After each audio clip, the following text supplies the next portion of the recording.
millennia have passed, but now it is time to reclaim what is mine.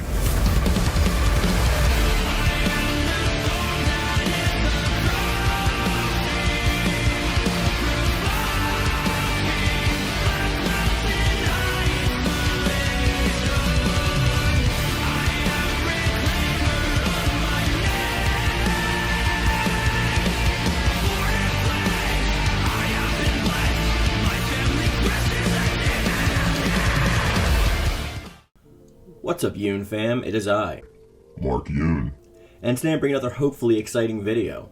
So what I got for you today is probably the last character we're going to be covering on this latest series that we did this week, starting from last week actually, about the upcoming past old timeline stories for the slated to be released in Season 3 characters. We did the final DLC as two parts because we did Hong Yoon Song yesterday, because he is up for contention of the codename in Season Pass 3's data files being Star alongside of Algol. Now, a lot of people seem to think that Algol is the prime candidate for that position in the roster of Soul Calibur 6. There is some debate there, however. There are a lot of different things that could go for both characters. Algol is a well-known Star system. He mentioned Star several times. Hong Yoon Song's name translates literally to star in Hanja, so there's a little bit of a contention there for both sides. So I decided to cover both videos to appease both groups of people, just in case either one happens to be the victor in that, I guess, little squabble you can say. Now, regardless whether or not Algol does return for Season 3, it's fairly obvious that he will definitely be returning for Season 7, if not for Season 3. I think the pairings and the mysterious blades with their shepherds are all leading towards this. We've seen, as well, I'll talk about this many times in Libra of Souls. I'm sure a lot of you know the clues as to his inclusion into the series upcoming again. We already covered a lot of this in the older videos, so we don't need to do that here. Now, I'm just going to cover his past timeline like in the rest of this, and we are going to go ahead and talk about how they could possibly change that or how they can alter it to make it fit or acclimate better into the new timeline.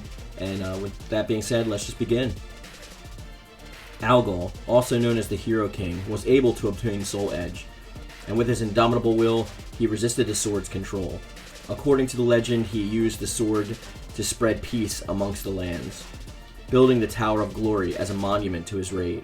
His son Arcturus, jealous of his father's power and unaware of the sword's malevolent properties, stole Soul Edge for himself and was possessed. Faced with no other choice, Algol battled and defeated his son with a fatal strike. Deeply remorseful after his son's death, Algol endeavored to create a sword to counter the evil within Soul Edge. The legend says that using the purified shards obtained from the battle with his son and in assistance of various stages, Algol was able to create Soul Calibur from many failed attempts after sealing his own soul inside of the astral chaos, leading to the creation of Soul Calibur's spirit. However, the successful ritual produced unexpected results. The blade created was extremely similar in nature to Soul Edge due to its restlessness in Algol's soul. The tribe that was tasked with the protection of the new sword slowly purified it into the weapon as it appears in the series, sealing the Hero King's soul, keeping his thirst for power dormant over the centuries within the astral chaos. Algol's soul fell into a deep slumber. As he slept, the chaotic energies of astral chaos transformed his body into an avatar of war and domination.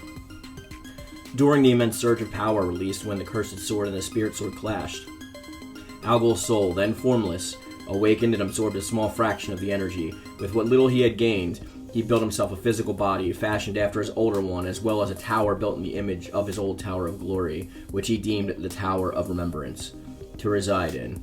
Algol knew that it would not last. Once the power he absorbed had been exhausted, everything he created would disappear like a mirage. He needed to obtain the swords if he intended to remain a reality. The Tower of Remembrance's sudden appearance would draw warriors to him. The swords he knew must be amongst them, forging weapons based on memories of the Cursed Sword and the Spirit Sword. He waited patiently for his first arrivals. Now, obviously, that actually can work pretty well because it's all has to do with him being trapped in the astral chaos. And I don't think we need to actually change anything with this storyline, honestly. Like, he has perfectly good adjusted intentions. He had to defeat his son. Like, he went on a power rampage, yada yada. And now he's coming back and trying to, I guess, reclaim his throne here now. Now, you can talk all day. I've heard some people say that he's not a villain. He's definitely a villain because you're not defined by your intentions. You're defined by your actions. So the fact that he went on such a rampage to obtain what he desired is definitely villainous, regardless whether his intention was to save his son or come back or anything. It doesn't matter like what his intentions were. But with that being said, this is really easily to happen back in this timeline. Unlike the other timelines that have some contradictory statements or stories that have problems like leading into the new timeline, Algos fits perfectly because he can be trapped in the astral chaos, and these swords are gathering these shards and filling them with energies before they're collecting them, as well as chasing down the ability to create this ultimate seed using the swords, these artificial swords. All of this is leading together to be a perfect soup for the resurrection and reintroduction of Algol, the once Hero King. Now, I'm not sure how exactly they're going to implement this timeline-wise, whether we're going to get enough of a new backstory for the cursed swords and things of that nature, possibly in Soul Calibur 7, but just in case he is reintroduced as the last character in Season 3, which would be a pretty good bridge and a lead up to Soul Calibur 7. Though, in my opinion, it would be a little bit of a waste because I would like to see him reintroduced and be a selling point of the next game. But if he is, in fact, the last character in Season 3 and it is not Hong Yoon Sung, then what we will see is absolute chaos, like, admittedly. We fit so much story in Hwang Sung-kyung's Soul Chronicle, as well as giving us some more information in Mitsurugi's and Nightmares and Sungmina's and a bunch of stuff like that. So I can see them adding a bunch of information for us at once. They don't have to introduce all of the souls. I guess we would just require the shards and maybe the awakening of the Ultimate Seed. Though I would like to see some kind of additions to Libra of Soul in order for them to actually implement that into the main story. But yeah, I mean, there's not much else we can do with this except for just watch where it goes and sit back and relax and enjoy. I don't know if this is going to be happening in Season 3. Like I said, like, I'm of the opinion where I think they should actually wait to release him as a selling point and a driver for Soul Calibur 7 as a whole.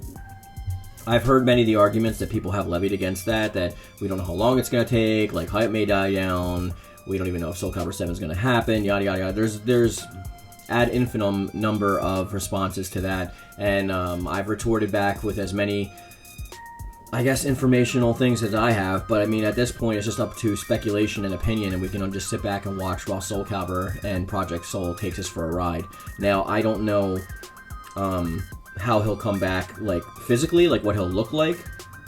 I don't know if they're going to go back based off of his Soul Calibur 4 or 5 design or completely redesign him. I mean, he is just nothingness in the astral chaos that can bring himself form, so he can look like however he wants. So I would imagine it wouldn't veer too far from his original design, even though his designs in Soul Calibur 5 and Broken Destiny are vastly different from the design that he actually was in Soul Calibur 4. So I don't know which way they're going to actually go with that, because he's supposed to be from an age or a time before the common era of knowledge of time as we know it. So this would be like pre-ancient Sumeria kind of civilization.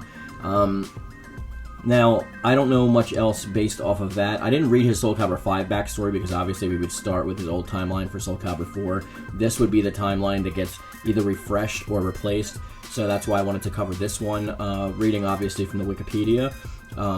So if you guys have any other questions, drop them in the comment section down below, and I also want to keep the conversation going by finding out your, I guess, hypotheses or ideas about like how the character will actually return, if you believe he's going to return in Season 3, or in fact he is going to be wait until Soul Calibur 7 to make an appearance, and which one do you prefer and why, in the comment section down below. Also, do you think they're going to keep his backstory the same with his son Arcturus and being the Hero King, or do you think they're going to give us some kind of a new thing, like maybe he is the amalgamated conversion or you know, amalgamations of all of the minds that were trapped in Soul Edge now back in one being, like the true personification of the evil sword, something like that nature. being that we've seen people like Ishka-At and stuff are from the, you know, the mind of the souls that were trapped within Soul Edge and like given personification. There's a lot that can be done with this and a lot that can be said, and it's definitely going to be interesting to see where it goes. But with that being said, guys, we're going to bring this video to a close. I want to thank you for listening and watching with me today and supporting the channel. I really appreciate it, and this channel wouldn't be anything without you guys, so thank you again. And as always, I love it. Thank you. And thank you.